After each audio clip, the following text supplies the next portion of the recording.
Hi,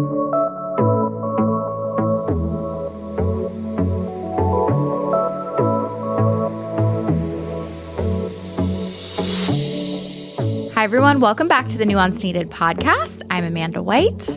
And I'm Sam Dalton. And we're very excited today because it is Princess Diana Day on the podcast. Today is the day where Sam gets to be a nerd. And I step into my true form. Mm-hmm. A history teacher. A history teacher. I've made many mistakes in my life. I've made a lot of incorrect decisions in my career, but we're trying to make up for it now in the world that we live in. Yes, right out of the gate, we are talking about Princess Diana. And we were chatting about this very briefly before we hit record, but I think it's very important for our listener to hear this as well. So for those of you that have been around, you know that a couple weeks ago, I did a deep dive into Carolyn Bessette Kennedy and JFK Jr.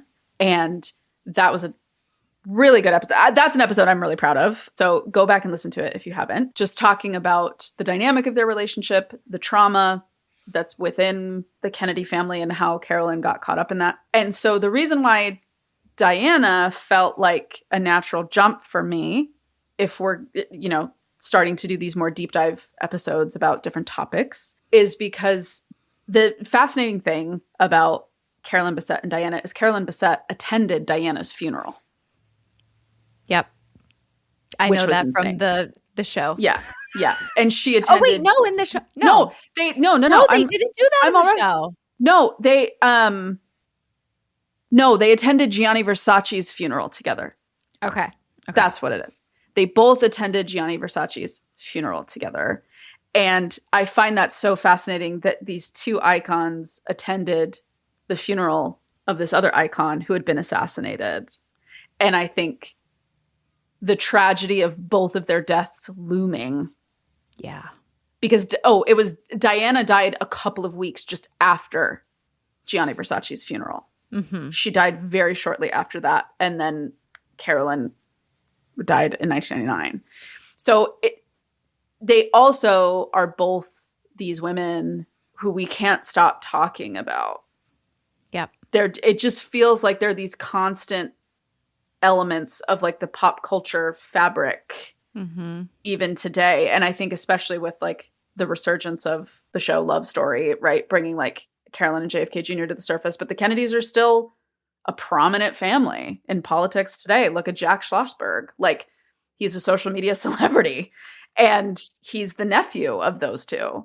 And then, Diana's kids like Harry and William, all the drama with them, the Meghan Markle of it all, like they're still so present in spite of their death. And I think the magnitude of the conversation that they opened up around how women are portrayed in media, the double standards, the cruelty, the lies, right?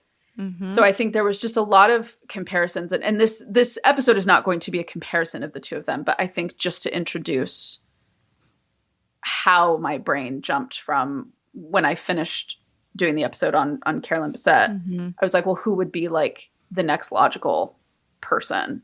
Do you know who I think is next? Who? Britney Spears. Don't tempt me with a good time. I think that's next. I think you're right. Guys, if you want a deep dive on Britney.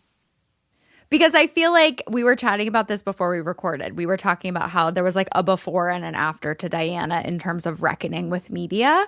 And I feel that way about Britney Spears. Yeah. And her breakdown and how we relooked at how terrible we were to women in the like early 2000s, 90s, all of that.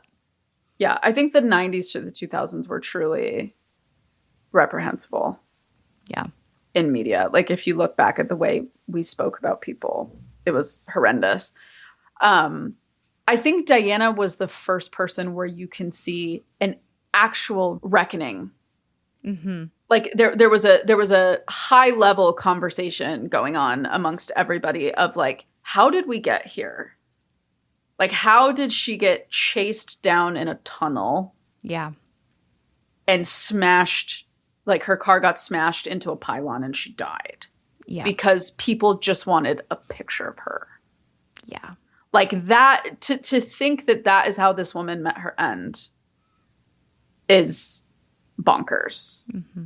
The other thing, too, that I've thought about before we get started is like, if you look at Diana's life and then think about it as a Venn diagram with mental health, it is essentially a circle. Mm-hmm.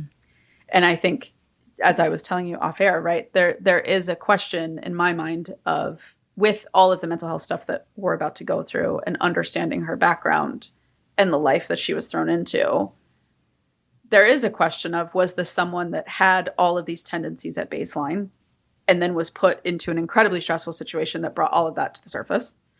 Or was it the incredibly stressful situation that caused her to feel these were the only coping skills that she had access to try to make sense of it? Mm-hmm. So with that in mind, Diana was born Diana Frances Spencer on July 1st, 1961, into an aristocratic family. She grew up connected within the royal world fairly strongly. However, her childhood was marked by pretty insane emotional instability. Her parents had a very intense divorce. She lost complete contact with her mom when she was very small. Because of the custody battle, Diana's mom lost access to her throughout her childhood and had very limited contact, which was part of the problem. So she was a very lonely, quiet, reserved child. She didn't get much attention from her father. Her father, through the custody battle, it was one of those things where it was more to punish his ex than it was because he had any interest in the children. And he was also the one with the money and the title and the power. So that's how she ended up there. So she meets Charles, Prince Charles, who at the time was the Prince of Wales, which means he was next in line to the English throne because his mom was Queen Elizabeth II.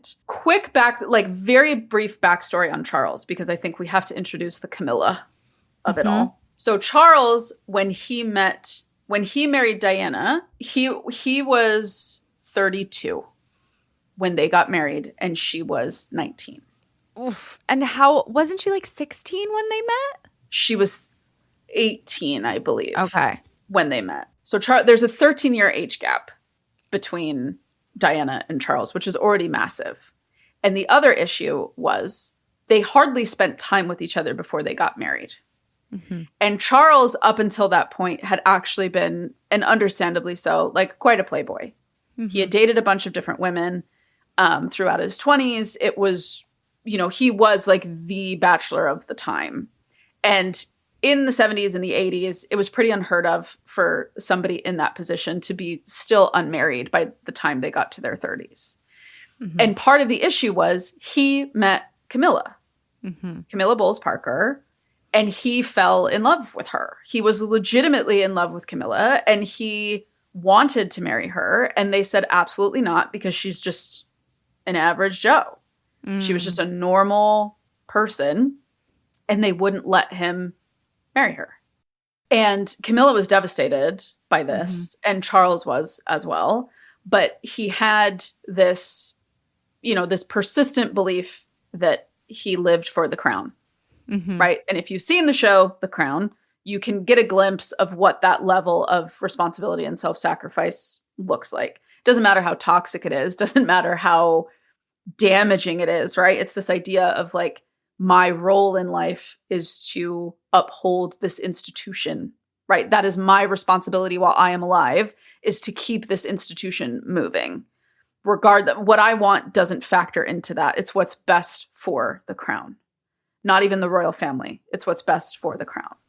And so what he was starting to realize was he was going to have to marry somebody of some type of aristocratic background in order to fit this role.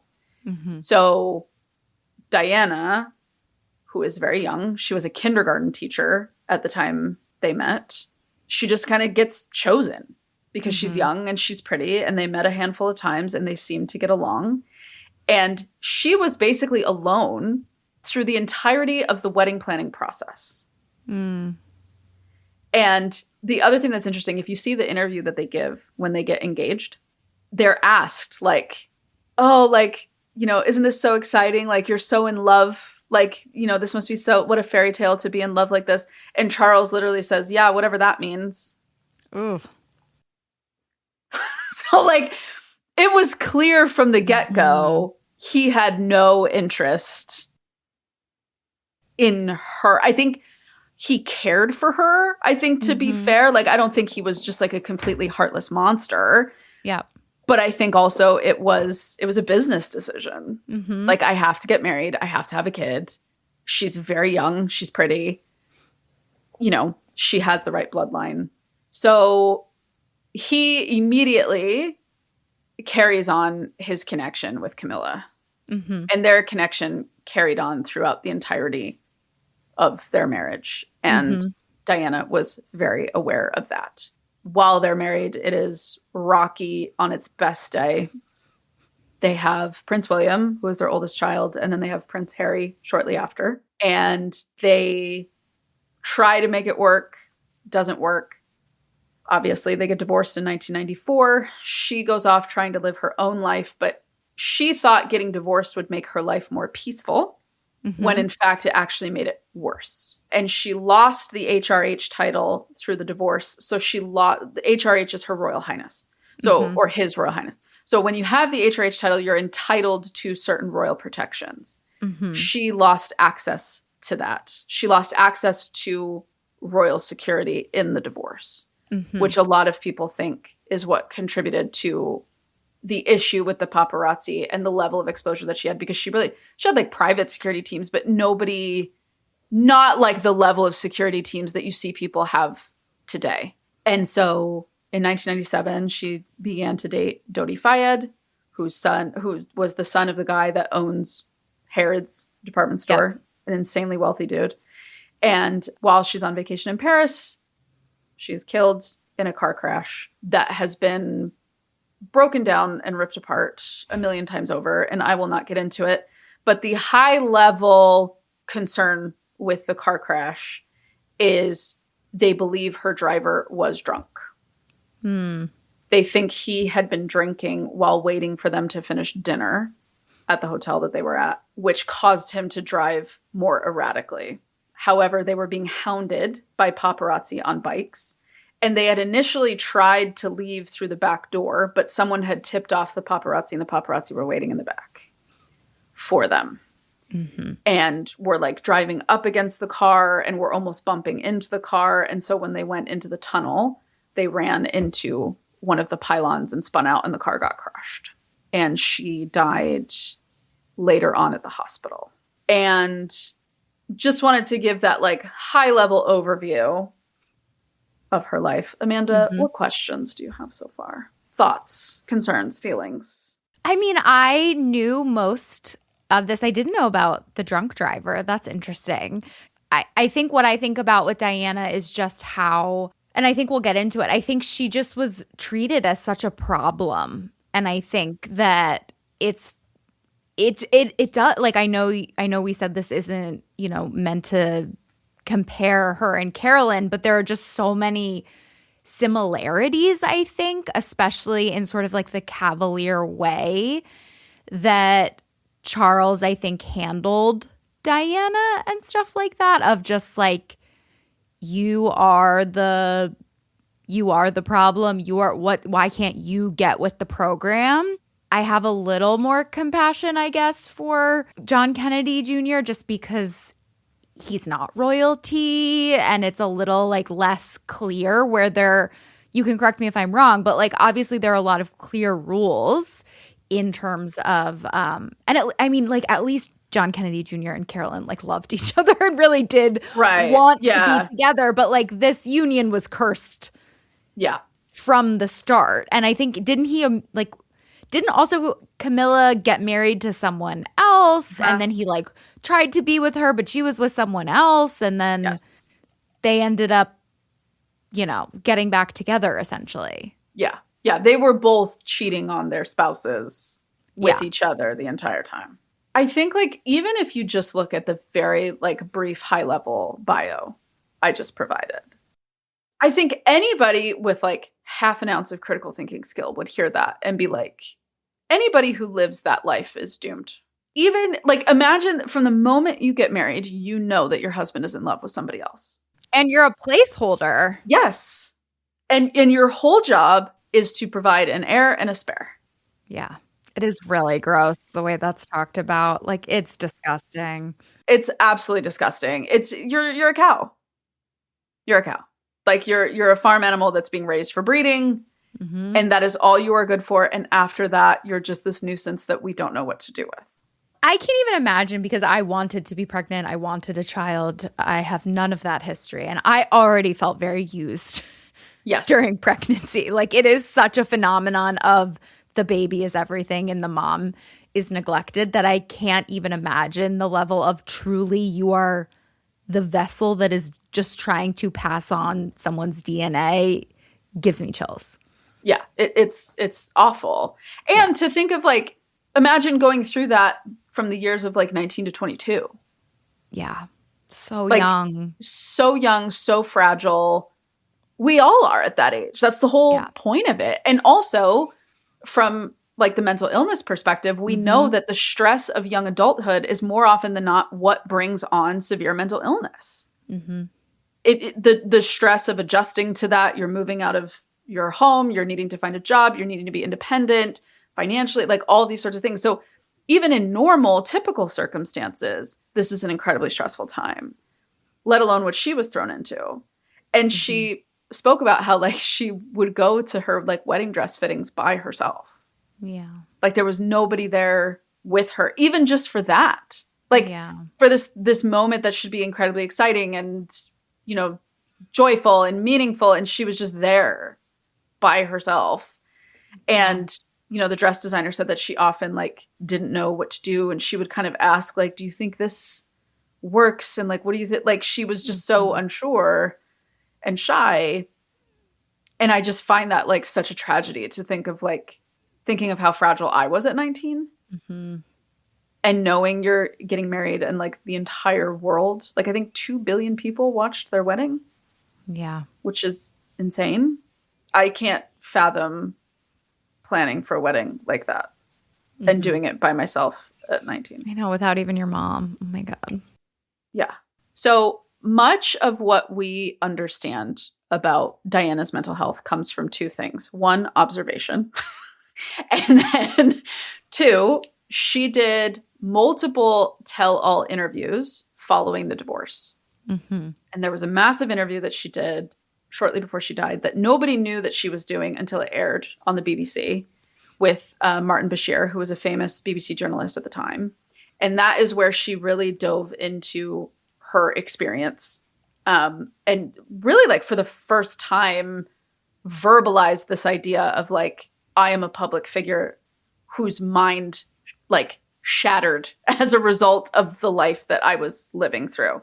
Yep. And so she talks about her bulimia nervosa. And so she had intense cycles of binging and purging.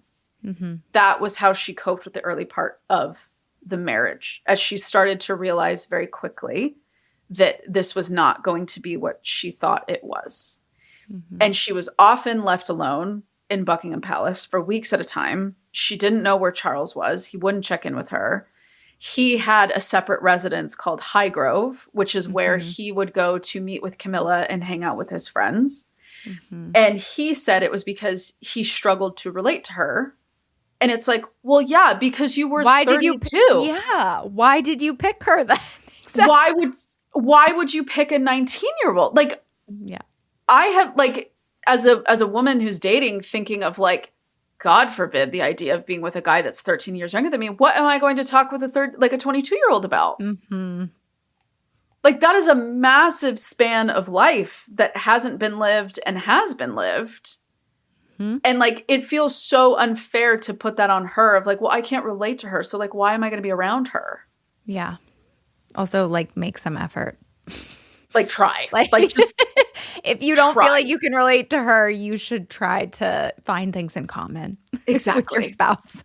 Right. Like, maybe you should, like, but also it's like, have you ever had to do anything hard? No. With much effort that you didn't want to do? Probably not. This is a really fascinating story that she shares. She describes the start of her bulimia began when, after their engagement, Prince Charles in 1981 put his arm around her, and this is her quote. "My husband put his hand on my waistline and said, 'Oh, a bit chubby here, aren't we?' And that triggered something in me." I just have such like visceral responses to this because I watched The Crown and I just, whatever that actor is who plays Charles so Josh well. O'Connor? Yes. Josh O'Connor? Yeah. Yes. He does such a good job of capturing, I think, the content that Charles has for Diana. Right. Well, and that's the thing, like thinking of him, it's this weird world of like, of course he was bitter towards her. Also, that actor is so much more attractive than the actual Charles, too, which is so funny to me. He's so much hotter. Charles is so ugly. I know. Anyway, we don't want to comment on people's bodies, but regardless. We're sorry. Looks are looks, guys. Like, anyway.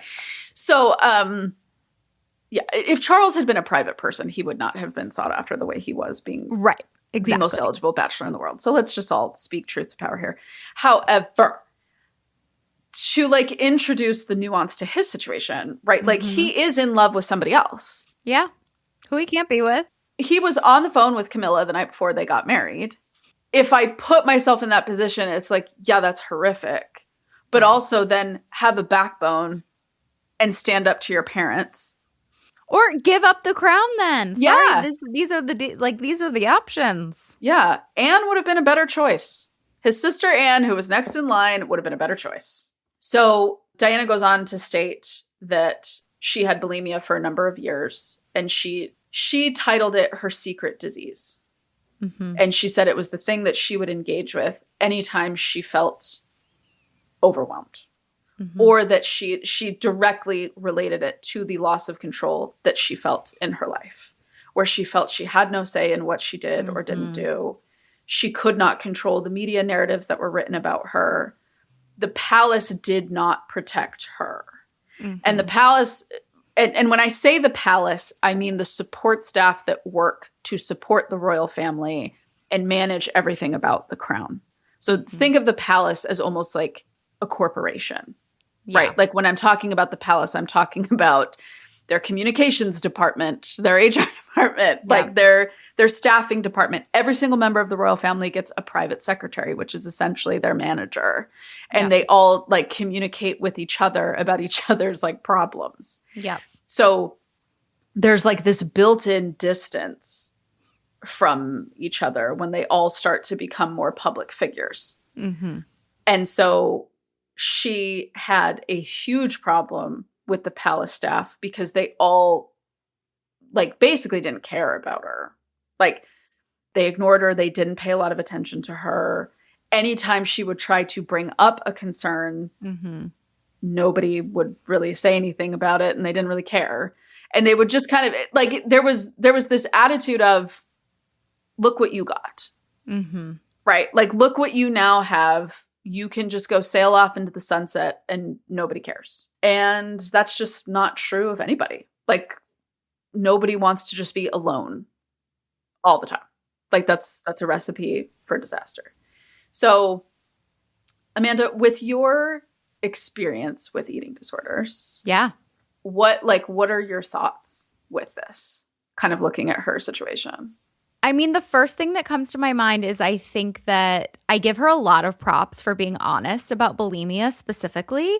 Bulimia is not a sexy eating disorder. We really kind of hold up anorexia and restriction as like a sexy disease a little bit. Like, oh, she just, couldn't eat. Her stomach hurt. She was just riddled with stress, And that's like, especially in the eating disorder community, like that is very sort of like literally people with anorexia are held up as being better than people with bulimia. There is like such a level of, I don't know, like rawness, like when you're talking about like purging, when you're talking about throwing up, like a lot of people have strong aversions to thinking about throwing up, like the idea of binging, it is like messy. There's so much shame in it. And it's something that I struggled with so much, that shame. I never thought I would ever like publicly talk about it because of all of that. And a lot of times it like, I don't know, especially when you're talking about it, like other people are picturing what you're doing. So I give her just so much props. She could have very easily just said, I had an eating disorder. I struggled with eating, whatever. And it's also really vulnerable when you admit it too, because And I remember the scene in The Crown where I think they did like a very short scene where they showed people, I think, like bringing up food and stuff like that. And it is so exposing to have people know that you have bulimia also, because people like watch your food and they are weird when you go to the bathroom, and there are like all these small things that just can produce so much shame. So I have a lot of compassion and admiration for her there. I also really get it. Like, bulimia takes up a lot of time. It is sort of like an activity. Like, you kind of like create a problem and then solve your own problem.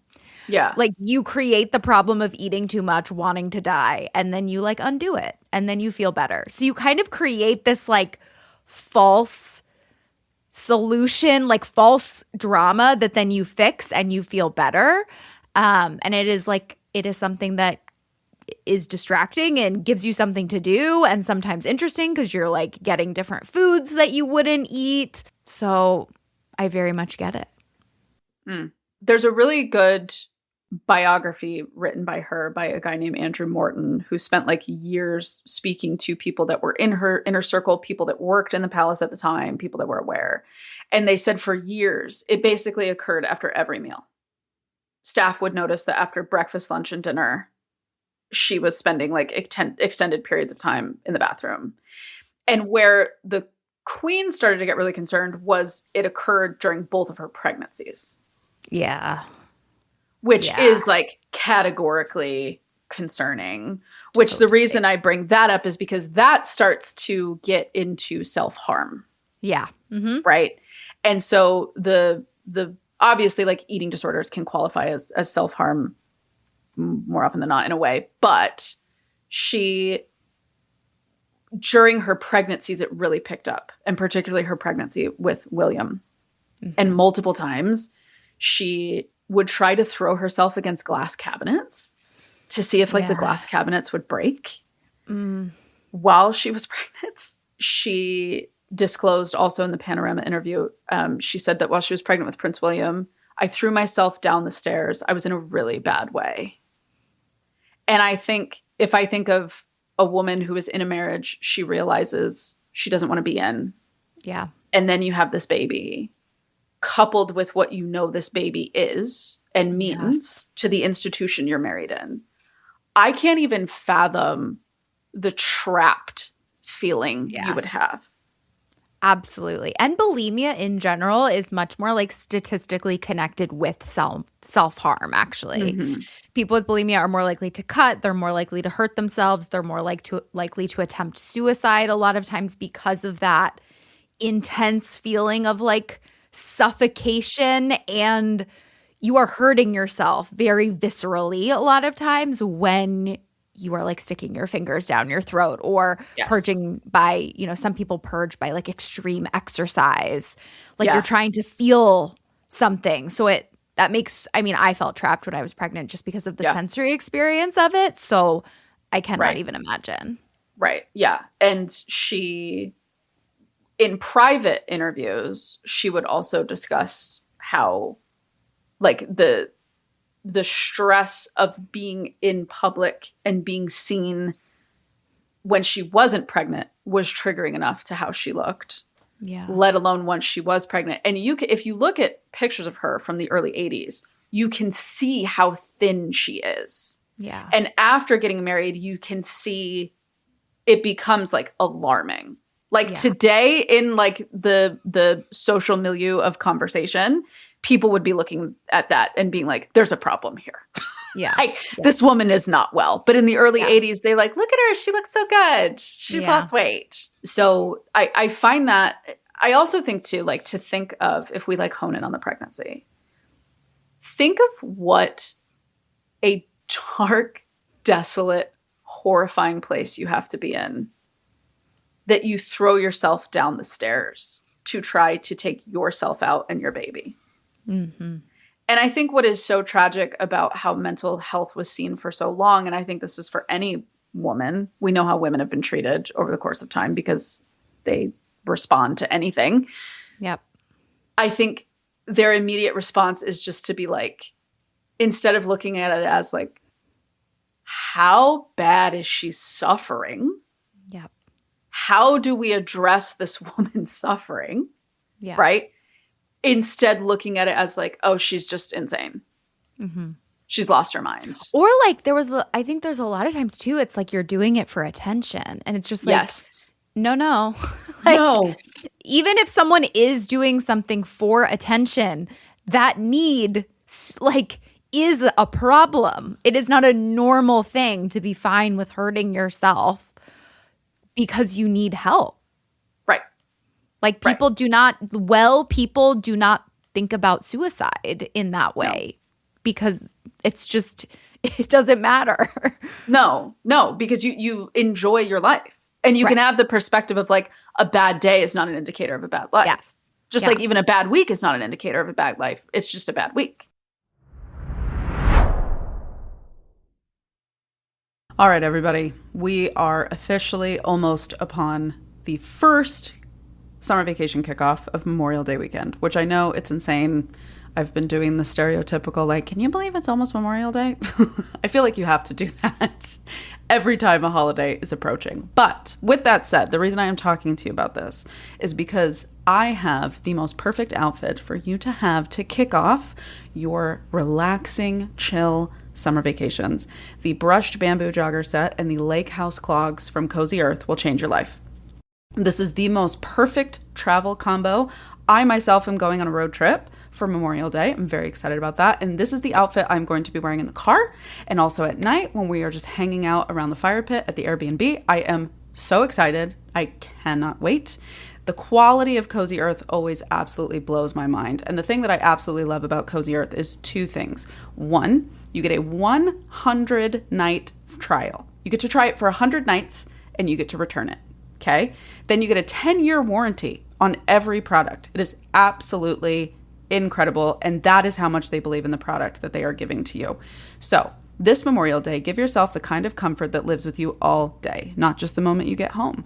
Cozy Earth's brushed bamboo jogger set and lake house clogs are designed to keep you cozy, comfortable, and actually relaxed all season long because comfort lives here.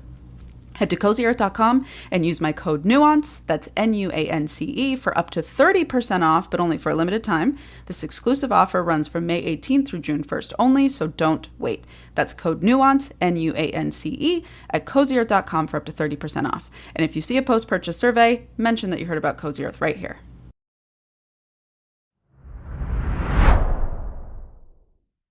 This loops into, she has described her entrance into royal life as she was a lamb to the slaughter. And what she spoke about a lot in also this Martin Bashir interview, but also private interviews, is that she felt that there was this acute awareness from the royal family of how much she was going to struggle. And there really wasn't any care for that. Because the family is very much, I mean, their motto is never complain, never explain. Mm-hmm. So you don't talk about what's bugging you because it's just part of the job and everybody just accepts it. And then if there is any like external drama, you never explain it. Which like to tie into, if you've, been following along at all, to like the Harry and William drama where they're not speaking anymore. That's why anytime you hear Harry share a story or talk about something or give an interview, the palace doesn't say a word. Because they never respond to those kinds of things. They just let it live. Well, it makes me think too of, like the stories that Meghan has shared about her struggling with like suicidality and things like that. And she was a fully formed adult, consenting woman in love with a very supportive husband who had a very strong sense of self and still struggled that much. Yes. Let alone imagine someone who was 19, had a husband who didn't want to be around them, didn't love them, was having an affair with someone else. Yes. And you barely knew them and were immediately pregnant. Right. Like when I was like planning how I wanted to like do this deep dive and how I wanted to go about it, I was almost like, it almost feels silly to do this because it feels like duh. Yeah. Like like in 2026, with the way we view things and the way we talk about things, it's like, I feel like when you look at someone's life like this, it's like there was no other option. Like there was no other option here for how she was going to respond or how she was going to feel. Like when you put all of these elements together, you don't stand a chance. And I think to go back in time a little bit with the divorce of her parents, which she talks about like the loneliness and the sense of abandonment that she felt, not knowing where her mom was most of the time, having a fraught relationship with her dad. Her dad wasn't really there. She was kind of raised by nannies, didn't have much involvement with much family. She had her siblings. She was close to her brother. Her brother spoke at her funeral and was the one that like laid the responsibility for her death at the feet of the paparazzi. You know, I think if you think of that, think of like the attachment style that creates in you. When you have no attachment, you tend to become anxious in your attachment. And so she goes through life, very brief life at 20 years old. You haven't lived much. She gets thrown into this world. She finds out, you know, she said that she was in love with Charles. She said, I loved him. I wanted to be with him. And he just constantly rejects you. Like, even if we take out like all of the exposure and the expectation and the mantle that you've just taken on that nobody's helping you with, just think of like how triggered, if you tend to lean to more anxiously attached, and I'm someone that fits that bill. If you lean more anxiously attached, imagine knowing the day after you get married, your husband is talking to another woman and would rather be with her. Yeah. What would you do?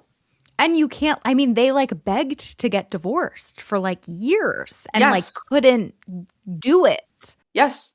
So even like she grieves this whole life, realizes he doesn't love her. She tries to focus on her children, as hard as that is, with like her mental health and all this stuff. I will give her credit that like from what I read and from what I see, she was an excellent mother. Yeah. I think that was, I think once William and Harry arrived, I think that was the only source of joy she had. Mm-hmm. Yeah. She didn't really trust people to have friends. People would sell stories about her all the time and embellish stories. And she didn't get along with her in-laws. She didn't have a ton of extended family that she could be close to. So I think like William and Harry were her world. And there's just like so much like tragedy wrapped up in this poor woman like just wanted to be loved. And I think that's what you see like throughout this whole thing. Like even in her childhood, she just wanted to be loved and she didn't get that. She was alone in a massive house, then goes to school, gets tutored, then tries to get a job, tries to live a life. She had like a little apartment in London. Mm-hmm. And the second she gains a little bit of freedom, she gets engaged to Prince Charles. Yep. Thinking that she's in love, she's landed this great guy, she's happy. No. And she would be compared to Camilla all the time in the press because it was an open secret. Like everybody knew who Camilla was. And so going back to that attachment element, like, of course you're binging and purging all the time. Of course you're wanting to throw yourself down the stairs. Of course you're being incredibly reactive. Because you're triggered every single day. So the big one, and this is, I'm interested to get in this with you, because there is a debate about whether or not she had borderline personality disorder. Oh, I don't think she had borderline personality disorder because bulimia, like, and all the things we just talked about mirror. Like, I thought I had borderline personality disorder. Like, just having extreme mood swings does not make you have BPD. No. Absolutely not. And I figured we would agree on this very quickly, but I wanted to feign like, let's debate about it. No. To me, like when I was reading about this aspect of it, the idea of the BPD, which I like, when I was in the emergency room, there were a couple friends I had on the team that I worked on that were like also kind of like royal nerds, and we would talk about it. And I had a couple coworkers that were like, no, she's totally borderline. First of all, I think now with many more years of experience under my belt, and I think an understanding of, you know, kind of being more in tune to cultural issues and, you know, the pop culture moments. She was just having a normal reaction to an abnormal situation. Yeah. We just use BPD as this easy write-off for any woman that we can't really figure out what's wrong with. Right. Yeah, we just throw a label at it, say we broad stroke it. That's the entirety of the problem. It's that simple. Goodbye. Yep. And I think that is like so minimizing to a woman's experience in general, but I think to this woman's particular experience. I think it is so unfair to say, oh, well, she was just reacting this way because she was the problem. It's like, well, no, why are we completely ignoring the entirety of the structure that she was living in and under? Like, I just think it's so silly and short-sighted to say, oh, like, you know, she had these traits because it was borderline personality disorder, and that was why she reacted the way she did, because she had this borderline personality disorder. And also, this is all in retrospect. There was never a formal diagnosis of this. These are people just like armchair quarterbacking her life. Yeah. I just have such a pet peeve with people who use the BPD diagnosis as like who don't understand just the difference between like it doesn't just because someone's life is chaotic or they sort of engage in like chaotic like behavior or they seem out of control or they seem like they have mood swings doesn't mean that that's the diagnosis. Like lots of things that are around like are in the self like harm area, whether that is addiction, whether it's eating disorders, whether it is like literal cutting, mimic a lot of times these like symptoms of it just because it can create like chaotic self-harming sort of behavior. And I think anyone who is cornered, which essentially is what her life was and is trapped in that way, is going to seek a way to find some semblance of control any way they can. And invariably, they will try multiple different things. But that doesn't mean someone has BPD. No.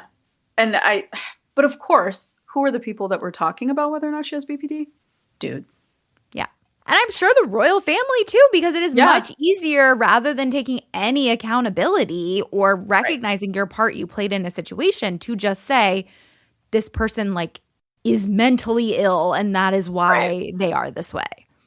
Well, and an interesting element, like if we hone back in on like her marriage between her and Charles, I always find it fascinating how when a woman has a really intense reaction in a fight or a disagreement or lashes out, we hone in on that and go, well, why couldn't she stay calm? Why couldn't she this? Okay, I want you to be in a frame of mind where you know your husband has been having an open affair that he has been flaunting in your face that you have known about for the entirety of your marriage. And the whole world knows. So they're like basically making fun of you. Yes. And the world is making fun of you and comparing you to this person. And you see them at events together. You wouldn't lose your shit behind closed doors? Like I think this is something that I'm like really passionate about, even in my own clinical work, is I feel like so many times we are so quick to say like, oh, this behavior has this particular title or name. Yeah. And it's like, no, this behavior is a woman has been pushed to her edge. Yeah. And we can have a debate about like, okay, maybe there's a world where we could have been more regulated or we could have excused ourselves.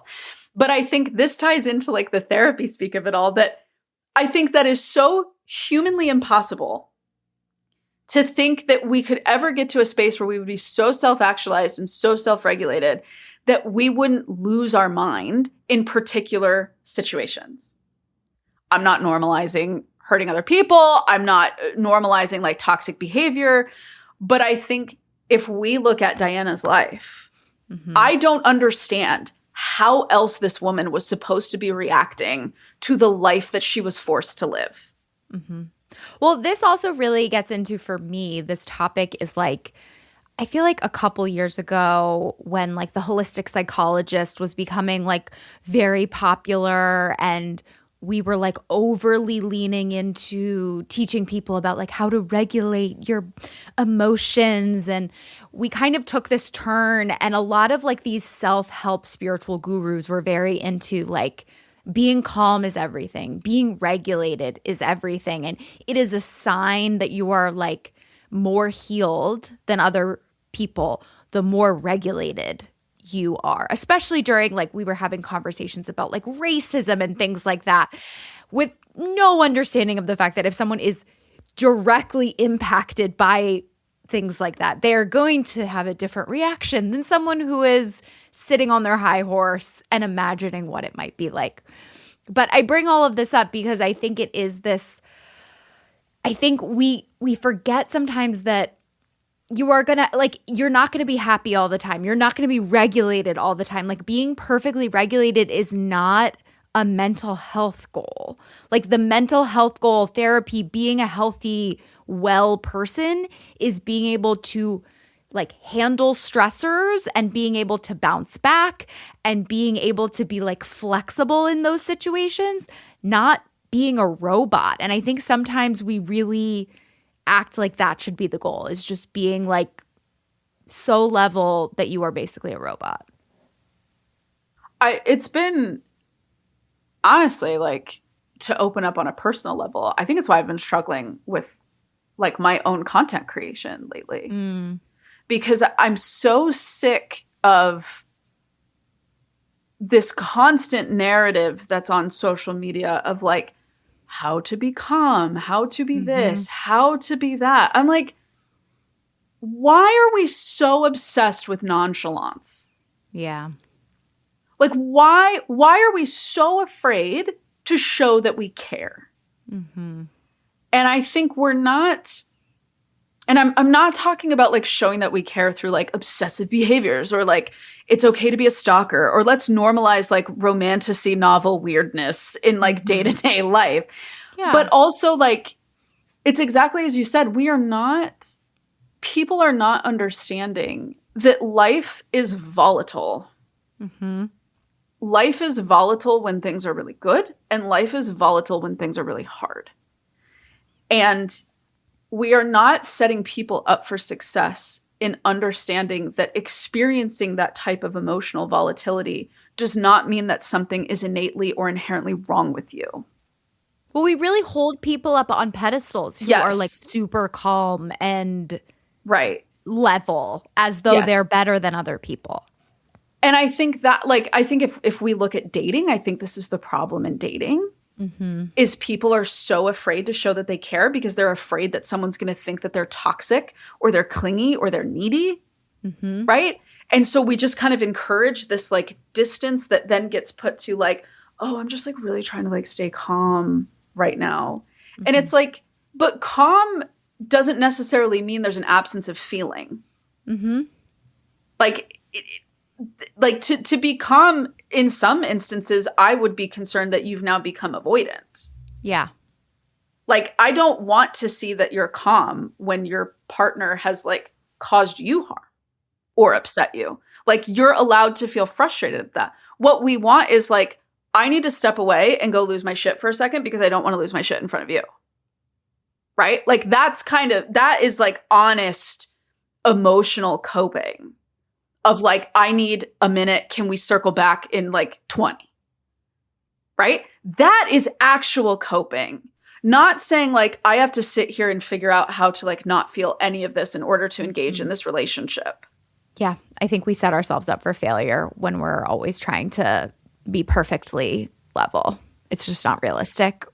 Because like you're about, like, I don't know, I think about evolution and just like you're this like, you're this body, like like, I don't know, sometimes I think about like how fragile human beings are and like the reality of the world. You're just like this bag of bones with this really thin skin that is gonna like, you're just like trying to stay alive. Like, I feel like we think that because like we have like all of this awareness, we think like awareness and explanation will somehow make it all easier.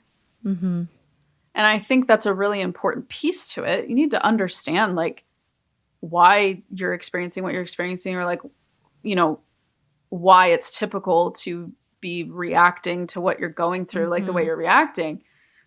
But I think we've now assumed like, oh, I have this language to put to it. And so now I have this language that I can use to kind of like put an arm up between me and these problems. And that if I have that arm up, it'll make these problems less because I'm regulated and I'm aware and I'm, you know, I know my parts. I can label my parts, right? And it's like, but that's only half of the work. You have to be able to take that and learn how to sit in it. And I think when I like kind of look at, and honestly, Diana's life is something that could earn like a limited podcast series all on its own. That could probably be like 10 to 15 episodes. Like there's so much there. And, you know, if this has been interesting to you, I would absolutely encourage you to like go off and read more because there's like endless anecdotes and stories. And I had to stay high level to try to keep this at a relatively decent time for all of you. But I think what I found so fascinating about just kind of these few points that we've talked about is she was trying to be honest about what she was feeling throughout her whole life. And I think like the part that I want to end with is like this concept of identity and the way she lived her identity, which was, I think she was caught between these two spaces, which was this royal role that she was supposed to have and be, which this royal role is one of detachment.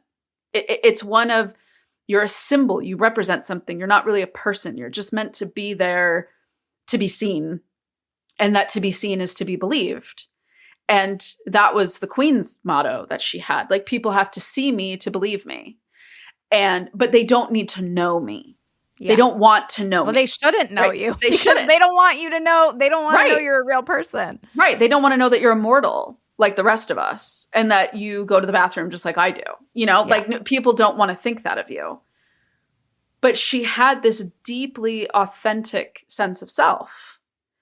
And that was in the way she did her charitable work. And it was in the way she showed up at events. And it was the way she showed up on trips. And it was why Charles hated being at events with her. Because she outshone him every single time because of who she was as a person. And I think like for her to be honest about the conflict of those two parts, for lack of a better term, butting up against herself, right? Like wanting to receive the validation that she had done her role correctly, right? Wanting to please these people, this family that she's married into, that she's done it well, but also understanding that to do that means to sacrifice everything about who she is. And that is a devastating tug of war to be involved in. And one that like nobody is going to win in that. Like nobody stands a chance when you feel like to be your authentic self means you have to kill the life that you've married into. But to be involved, you know, like there's no It winning. Is just such like a fascinating psychology to me about like royalty. And I don't know, maybe one day we should, because I went to Paris with my mom and I went to Versailles and I like became very obsessed and with like like Marie Antoinette, and just like it's so interesting, this like idea of that not that long ago people literally thought like gods were kings, you know, like that was like the direct line, and it just created such weird behavior and then expectations that then were placed upon other people. And it is just an interesting thing with England, how it like still exists but like doesn't but does, and is this like it's changed a bit over the years, but it is just fascinating because very few countries have a semblance of this anymore that was the direct line still. And like England doesn't. It's just like a fascinating concept of what that does to like the human psyche of people who believed they were descended from God that are still around, even though they don't maybe believe that anymore. I don't know, but it is just fascinating to me. There is a concept, like a philosophical concept that is rooted in religion, which is the idea of foreordination, which I think is what maybe some of modern royal right has morphed into. So foreordination is the idea that we are each given we each have like a specific task and purpose in this life. Like there are things that we are each individually meant to do that kind of like contribute to the overall fabric of moving life forward, or like whatever like your purpose is. And so I know in like royal circles, there is this little bit of an idea. It's like, well, I'm not a god, right? I'm not a living god, but I'm chosen for this role. Like I was selected by God to do this. And sometimes I don't know. We've had long conversations about my spiritual belief system, and I think it's an join us concept. on Substack. Yeah, well, we get weird. We get weird over there, and it's really fun. But like, I don't know. It's like there's a part of me that like looks at some people and like things that people have done, like incredible things that some people have done, that it feels like everything in their life led up to that moment of them being able to do that thing, right?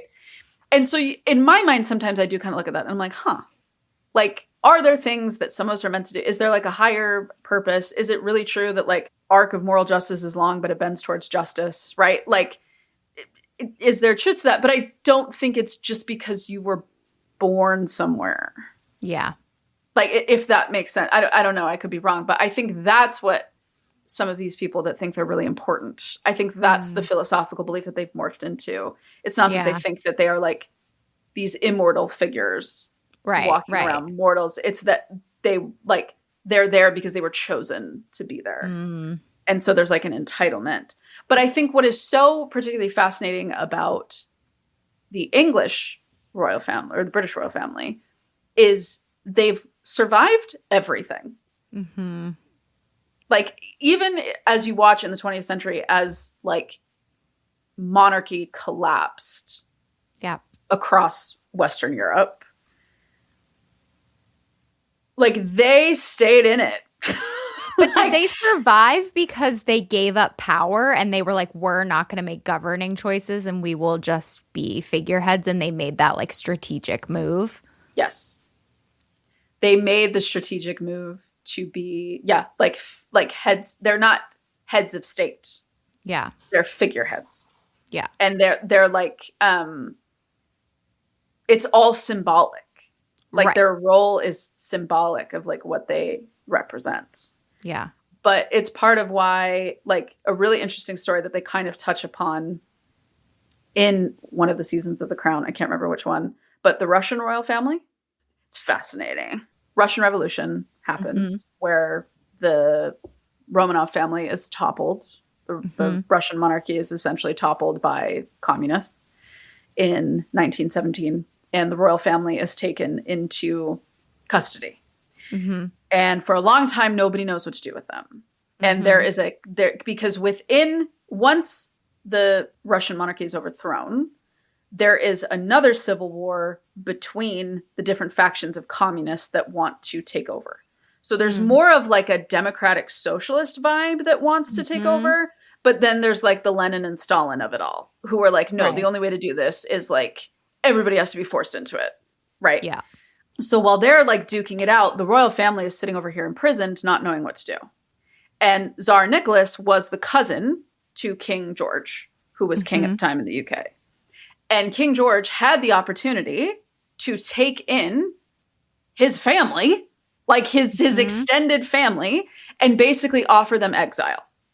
And they would have just been like merged into like the royal family and like British high society, and they would have just lived out their life, whatever. And their advisors, the British royal family's advisors, were like, well, you can't do that because you'll be seen as a sympathizer and they might then overthrow you. Yes, totally. So they left. They're like, no, we're not going to take them. We can't be safe harbor for them. And by the time that decision rolls around, Lenin has squashed the Democratic Socialist side of the Communist Revolution. And he decides like, well, I can't let these people live. Oh, I didn't know they were killed. Oh my God. And he orders the execution. And the devastating thing is the family, when they were woken up in the middle of the night, the family literally thought that they were being shipped off to England. Like they had their stuff packed and they were like, oh my God, thank God. And they were literally brought into a basement. All 4 kids, their staff, Tsar Nicholas and his wife were brought down there, and they were all massacred in the basement. Wow. I'm surprised they did staff too. That seems a little excessive. Yeah, I know, a little excessive. But like they were all killed. And like the British Crown made that decision to stay alive. Yeah. I mean, I also feel like if Queen Elizabeth hadn't ruled so long and so steadily, things may have turned out differently. The fun fact I learned in France when I was at Versailles was that because they had insanely long reigns, and it's because a lot of them were like 8 years old. Because a lot of them were like skipped 3 generations. It was like the kid was 8, started, then his son died, and his grandson died. And it was like his great-grandson was the next one. Because they had a thing where no women could ascend to the throne, only men. So yeah, I was like, literally we toured Versailles and there was like, there were like 3 kings here in like 100, like 200 years. Crazy. I need to go there. I would die. It was incredible. It was a lot. And look at that. Olivia Rodrigo just went and filmed her music video there. So there you go. This was great, Sam. Let us all know what other history deep dives we should do. And I definitely would recommend, like, there's obviously like some plot holes here because I couldn't cover everything. Yes. But like this was just kind of like a high level introduction in some ways to like the complexity of this. And I think I just wanted to give everybody like kind of a taste of like, I don't think we've given this woman like a fair shake and observation in life. So yeah, hope you liked it. Let me know what else you want to know. I could yap all day. If you want one on the Russian Revolution, that has nothing to do with mental health, but it's just really interesting. So I'll talk about that all day. Maybe on the Substack. We are sorry, guys, that we've had so many episodes that were interviews. My husband is fine, but he was in the hospital last week. So there was just like a lot of drama that happened and we couldn't record for a couple weeks. But don't worry, this podcast is not turning into an interview only podcast. No, we're here. We're still yapping. So anything that you can do to rate, review, share, subscribe means the world to us. We're also, as we've dropped a few times, on the Substack, nuanceneeded.substack.com. We both have a bunch of think pieces that we throw up out there, and we have episode breakdowns, and we do bonus episodes, and we had a book club recently that was super fun, and we're going to be doing that again. So we would love to see you over there. It means the world to us. All right. Bye. Bye.